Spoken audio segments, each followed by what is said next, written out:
All right, let's talk about Disney, because they are making a massive bet on artificial intelligence. And a new report from Morningstar is digging into what this all really means. This isn't just some small move. It could literally redefine the entire company. So we're going to unpack it.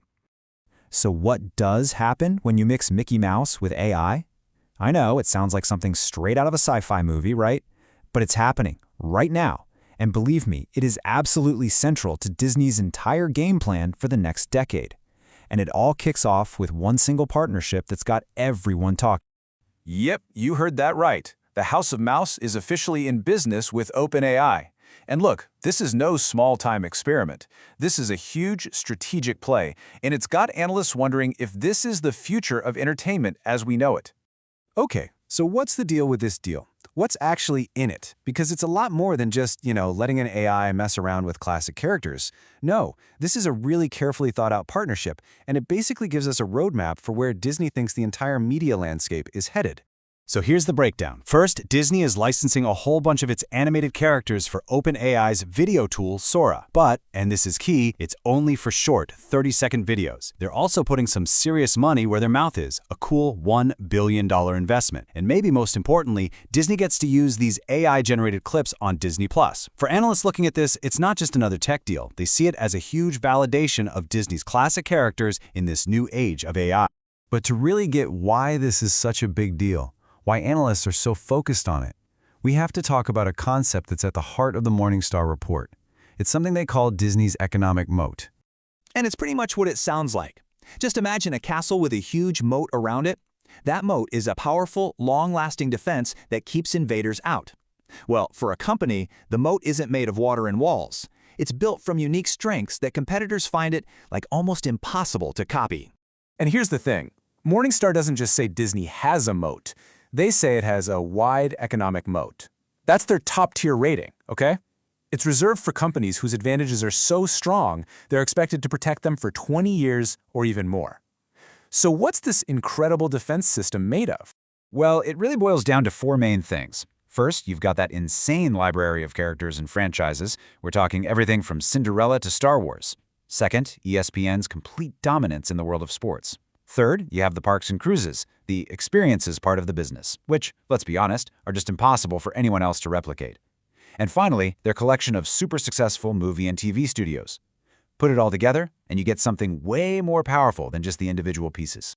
So, this powerful moat, it's really the foundation for Disney's entire strategy right now, because the company is making a huge pivot, a massive shift away from its old way of doing things, and it's betting it all on the future.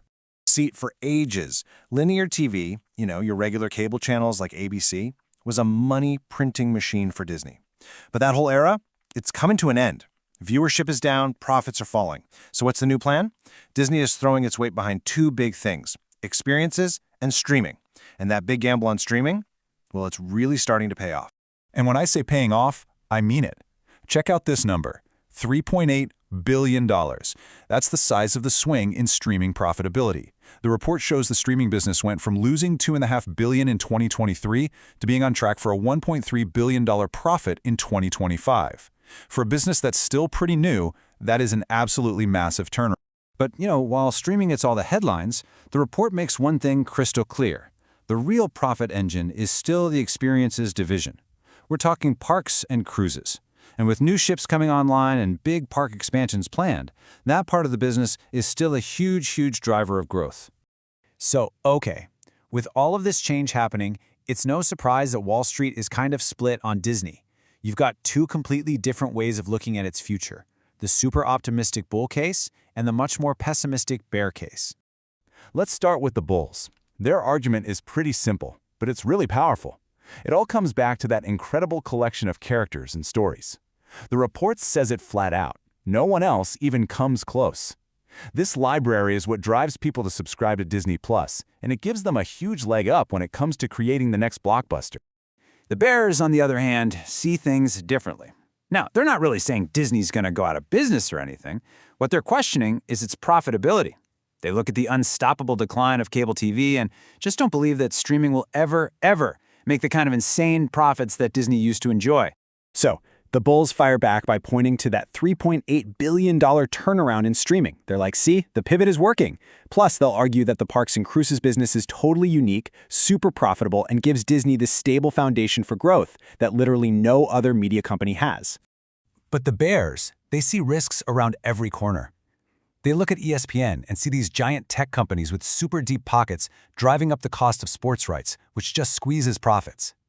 And then they look at streaming and see a battlefield. It's so crowded, and trying to get and keep subscribers is just getting harder and more expensive all the time. Okay, so we've got the big AI deal, the massive strategic shift, and the arguments from both the bulls and the bears. After weighing all of that, where does the Morningstar analyst actually come down on all this? Well, the report lands on a fair value estimate of $120 a share. So what does that tell us? It suggests that even with all the challenges, and they are very real, the analyst still sees a lot of potential upside here, mainly because of how strong Disney's assets are and because that strategic pivot seems to be working. And really, this comparison right here kind of says it all. Look at that.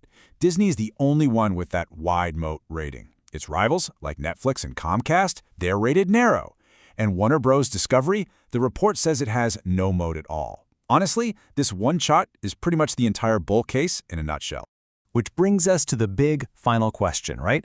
In this crazy age of AI and constant change, with streaming wars and AI-generated videos popping up everywhere, is a good, timeless story still the most valuable thing a company can possibly own?